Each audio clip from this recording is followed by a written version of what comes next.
Okey, sebagai permulaan saya akan beri definisi jelas berkenaan dengan definisi remarketing.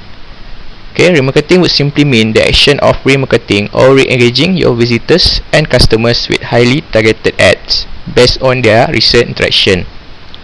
Okey, dalam erti kata lain, remarketing ni adalah satu kaedah kita berhubung semula dengan prospek kita dan menawarkan sekali lagi offer yang sama atau yang lebih baik kepada prospek yang sama, iaitu yang telah melawat ataupun berkunjung ke website atau promosi kita dan yang menunjukkan minat lah dekat kita punya tawaran. Okey, ini ialah kod ataupun kajian lah yang saya jumpa dekat AdWords, melalui AdWords Google. Okey, Google memberikan kod bahawa 96% daripada prospek tidak membeli setelah melawat offer atau website kita pada kali pertama. Okey, dan hanya baki kurang daripada 4% saja yang akhirnya membeli pada kali pertama. So secara teori, kita hanya fokuskan 4% saja daripada keuntungan yang kita dapat melalui marketing teknik kalau kita tak ada sebarang remarketing. Okey, dan Google ada kod lagi, iaitu dia menunjukkan bahawa 45% prospek baru akan yakin dan mula membeli setelah melawat website atau tawaran anda pada kali kedua sehingga kali keempat. Okey, jadi secara teori, jika kita guna hasil kajian Google ni, kita boleh buat kesimpulan bahawa segelintir prospek saja yang akan beli pada lawatan pertama, iaitu 1 ke 4%. Bagaimana pula dengan baki 96%? Okey, jadi anda hanya membazir kos yang berulang-ulang untuk membuat iklan ataupun marketing untuk keuntungan 1 hingga 4% saja. Okey, padahal ramai lagi akan membeli setelah anda berinteraksi semula dan engage kepada mereka berulang-ulang kali. Jadi dengan kaedah marketing yang anda amalkan sekarang di online dan tanpa remarketing sebagai tambahan, anda terlepas hampir 96% daripada potensi keuntungan dan sales anda. Okey, so banyaklah anda akan kehilangan daripada situ.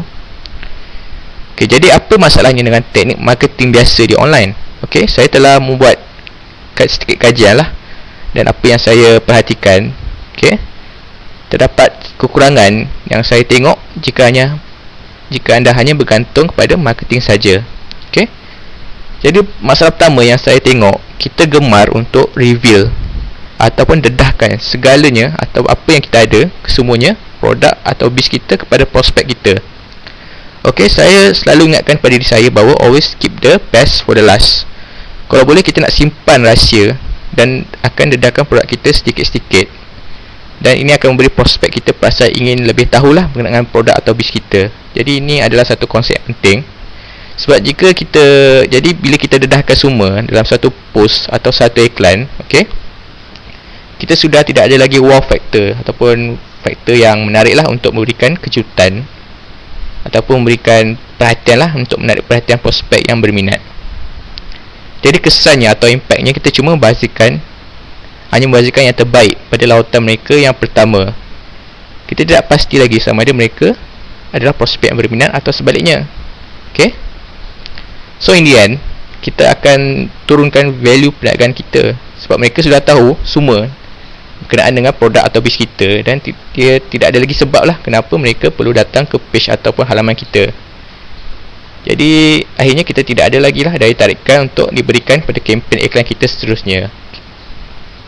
Okay, itu problem 1. Sekarang problem 2. Okay, problem 2, tidak ada follow up dari semasa ke semasa kepada prospek anda. Okay, follow up ni dalam erti kata lain ialah kita hubungi semula dan tawarkan semula offer kita, tapi kali ini offernya kita beri dengan info yang lebih lanjut dan lebih menarik lah. Okay, dan kita akan buat follow up tu secara konsisten dan berterusan. Sebab kita perlu ingat, tidak membeli sekarang bukan bermakna mereka tidak akan membeli kemudian atau tidak akan beli langsung.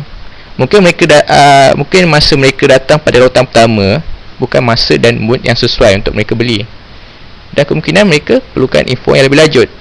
So sebab itulah gunanya follow up. Kita akan berikannya info yang lanjut, dan kita tidak tahu, mungkin mereka akan beli setelah kita follow up pada kali kedua, ataupun kali ketiga, dan seterusnya.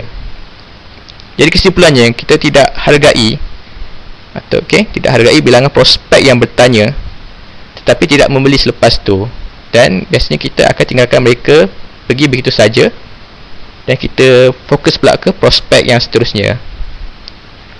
Jadi kesannya kita tidak tahu, mungkin mereka akan beli jika anda tawarkan lagi dengan maklumat yang lebih lengkap dan menarik, dan apabila kita bersemula dengan mereka dan follow up balik.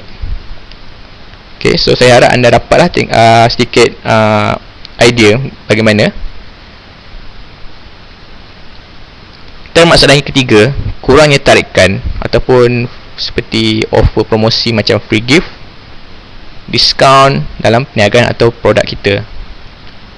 Sebab apa? Social pattern ke online ni sentiasa berubah dan prospek makin demand, dia akan nakkan sesuatu.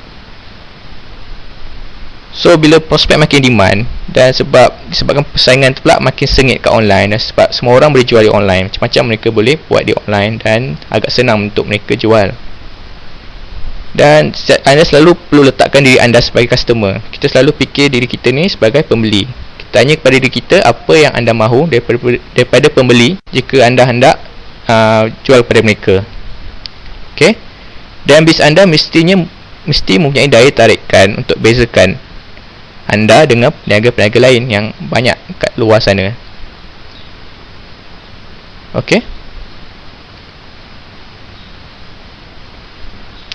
Ini pula teknik atau kaedah yang biasa kita gunalah untuk marketkan bis atau produk kita di online, terutamanya di Facebook.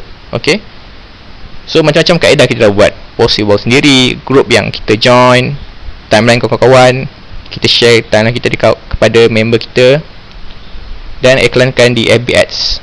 Dan setengah daripada anda juga mungkin memilih cara yang lebih berisiko lah, ataupun yang lebih ekstrim seperti auto post, kita gunakan bot, robot ataupun yang lain-lain. Dan kita perlu sedia maklum lah, bukan semua kaedah ni adalah sempurna. Sebab prospek anda mungkin hanya melihat tawaran anda sekali saja, dan mungkin 2 kali kalau mereka bernasib baik. Jadi apa berlaku jika selepas ni mereka berminat nak beli tapi dah tak jumpa tawaran anda lagi? Dan malah sekali pula anda tidak pula follow up kepada prospek anda dan tidak berhubung semula. So connection tu terputus terus.